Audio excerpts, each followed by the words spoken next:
Hello everyone, I'm Professor Paul Carrier, and what I'd like to do now is discuss some of the issues relating to Class 11 of Contracts 1.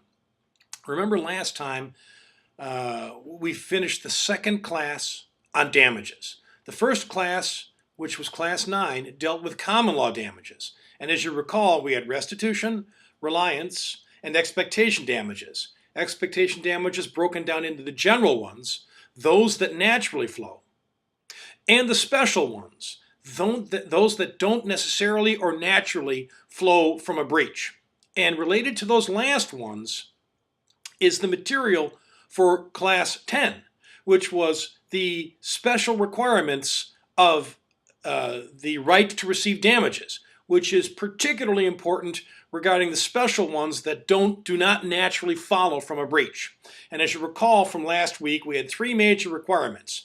There had to be some level of certainty, so it couldn't be a very uncertain calculation.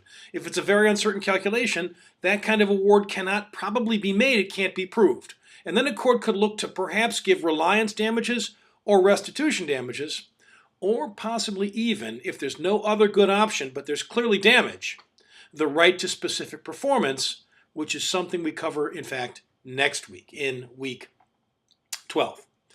The second element is foreseeability. The party who's supposed to pay for these damages should have known about it. Okay, and the reason why is because that party may get more insurance. That party may charge a higher price to cover the risk. That party may decide not to enter into the contract.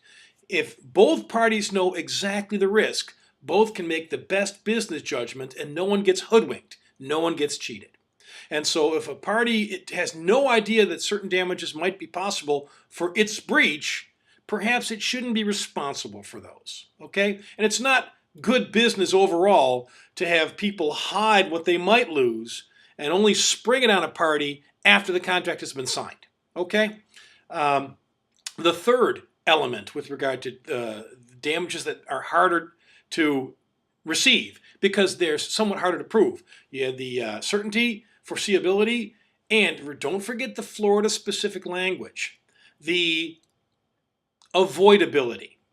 And the idea is, and by the way, this is something that works exactly the same way in the UCC Article 2-715, I believe, which would be Florida Statute 672715, one of the subsections. You have no duty to avoid these special, or in UCC parlance, consequential damages.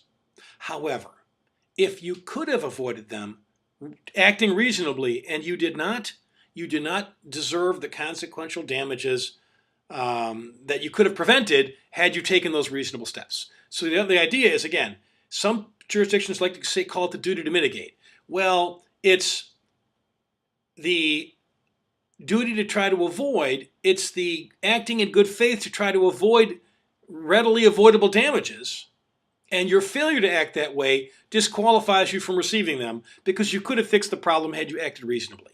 So that's the third one from last week. Now we are going into, we provide a complete week on UCC type damages. Remember, you would start by looking for a sale of goods. If you see the sale of goods, a formed contract with sale of goods, then you identify a breach like mailing too late, like failing to paint the whole, well, that wouldn't be paint, failure to ship the whole shipment, things like that. Failure to pay. You can establish breach, and as you recall, we covered breach a little bit in Chapter 8. And then after you see breach, you start to try and look at the damage.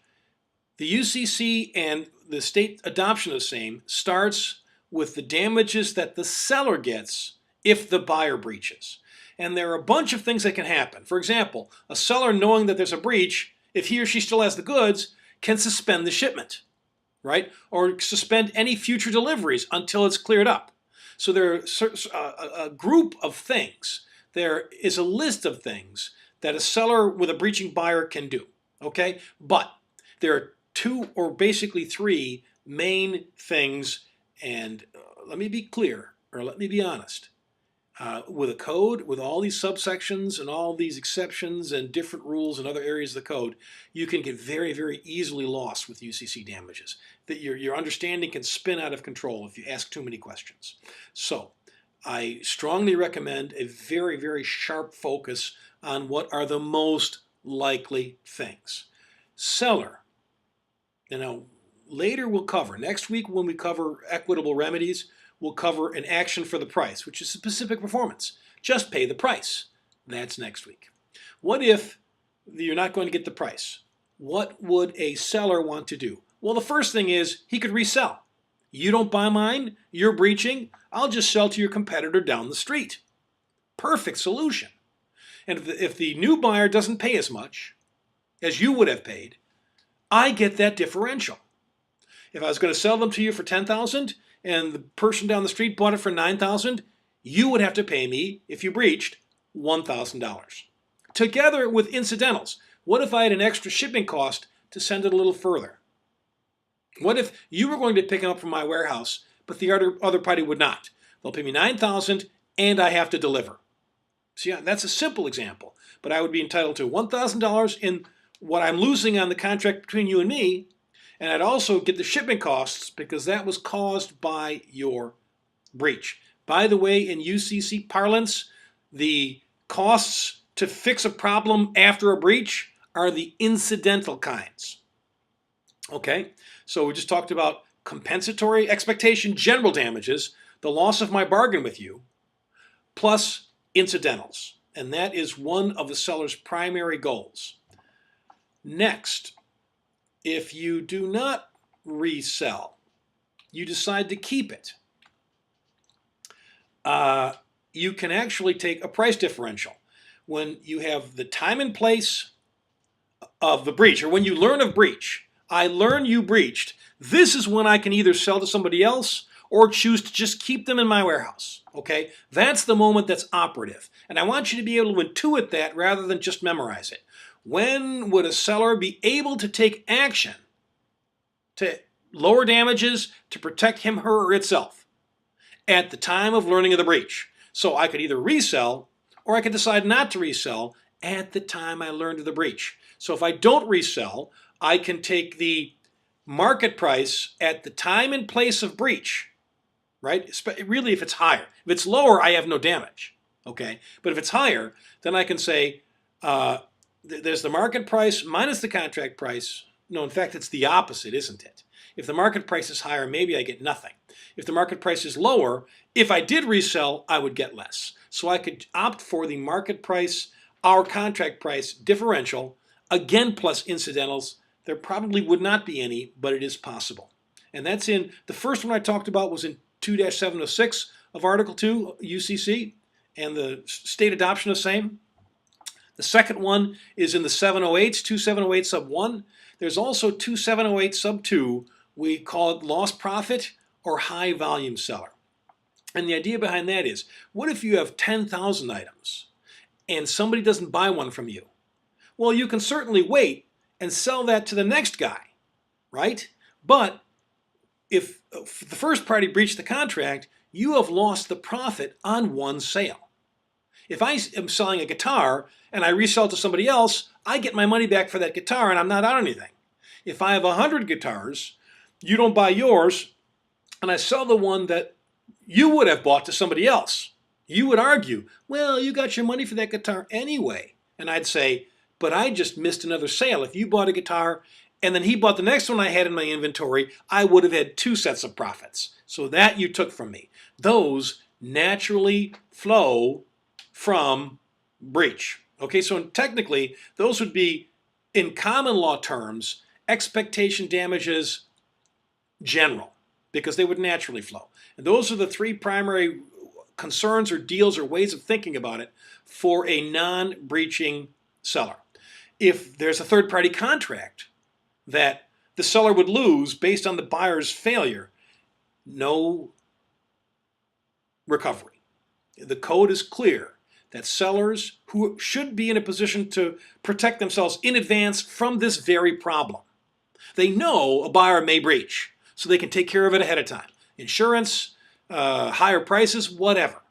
sellers do not get consequential damages. So they get their expectation type, they get the expectation type general, they can get their incidentals, and if for some reason it doesn't work, I suspect that they can also ask for restitution or reliance, because remember, what the UCC doesn't cover is supplemented by the common law.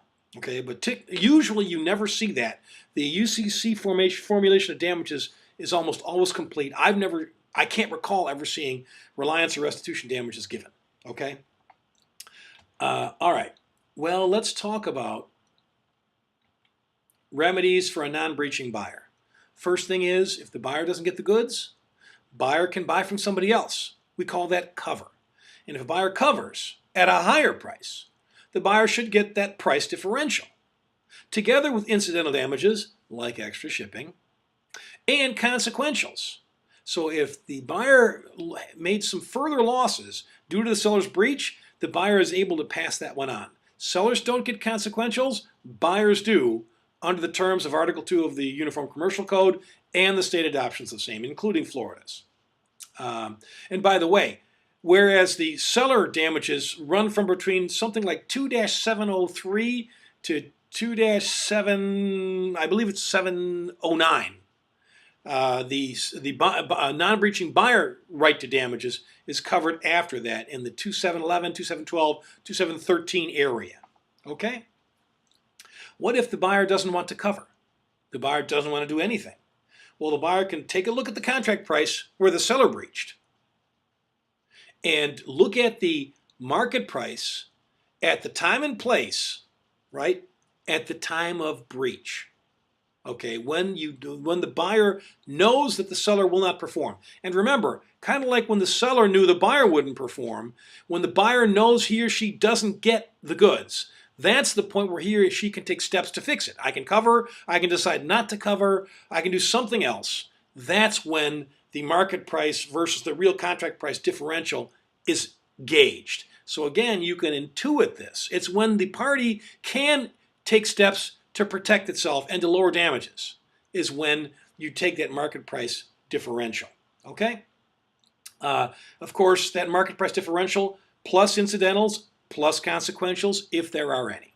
And remember, just to remind, consequentials are of the same ilk as the expectation damages special, the kind that need to be certain, foreseeable, and non-avoidable. Okay? And you can apply those rules to consequential damages requests of a non-breaching buyer. What if the buyer has accepted the goods, right? Didn't cover, didn't buy a separate source, didn't buy nothing, but actually kept the goods. Maybe they're not great, but they're still not bad and we need them. What if it's wheat? The wheat's not perfect. You can buy a few extra things to fix it. Okay? So you can keep and supplement. You may accept it, and then you probably would want, and you are certainly entitled to, warranty damages. What is the thing as promised, as warranted, differentiated from the thing as delivered or as received? If they promised you excellent quality at 100 and they gave you good quality at 90, you've got a $10 whatever problem. And you should be compensated for that if it's under warranty. So you measure at the time and place of acceptance, not the day before, not the day after, but the date that they arrived and the buyer decides to accept them, or has kept them too long and can't reject them anymore, or cannot revoke acceptance, something we'll talk about a little bit later. That's a fair amount, but if you can just try and get your minds around those major possibilities, everything else hopefully will fall into place, but you'll have enough basis to deal with a simple damages question with regard to UCC damages if you remember those three seller preferences, expectations, and those three buyers ones, and some sense of when you measure those price differentials as part of the expectation damage, the general kind.